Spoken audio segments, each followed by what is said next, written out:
Nasagip ang higit 50 babaeng ibinubugaw umano sa isang KTV bar sa Pasig.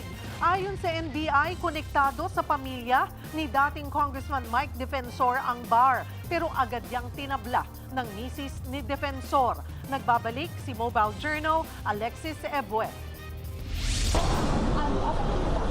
Sinalakay ng National Bureau of Investigation ang isang KTV bar sa Ortigas, Pasig nitong Martes. Kasunod yan ang natanggap nilang impormasyon na may human trafficking sa lugar. Pagpasok, tumambad ang 54 na babae kabilang ang isang Taiwanese. Sinagip ang mga babae na biktima umano ng illegal recruitment at pambubugaw. Ayon sa NBI, tumambad din ang mga illegal na droga sa KTV bar. May hagdanan nito na konektado sa isang hotel kung saan dinadala ng mga parokyano ang mga babaeng biktima. Aabot sa 5,000 hanggang 10,000 ang ibinabayad ng mga parokyano. Kinatok ng mga operatiba natin, nandoon na may ilan na may lalaki, may kasama na babae. At meron na rin pag-amin yung mga nirescue natin, pati yung mga individual na na-interview natin.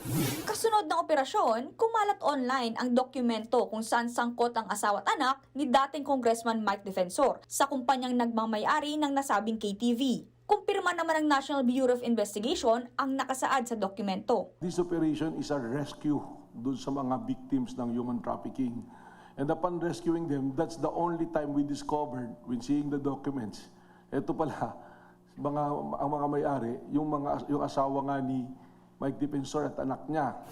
Pero sa isang pahayag, mariing itinanggi ng asawa ni Mike Defensor na si Julie ang koneksyon nila sa nasabing establishmento at ilegal na operasyon nito. Mensahe niya para kay NBI Director Matibag, huwag gamitin ang kanilang pamilya kung mayroong personal na galit o alitan sa politika sa kanyang asawa. Pero ang sagot ni Attorney Matibag, unang-una, you have to face the law. No? Kung mayroon kayong ginawa na illegal, dapat panagutan. Nung nag-operate sila nito, dapat naisip na nila nito. Tapos ngayon, may nangyayaring illegal na involve yung pamilya mo, i-connect nyo doon sa politika. I don't think that is fair. No?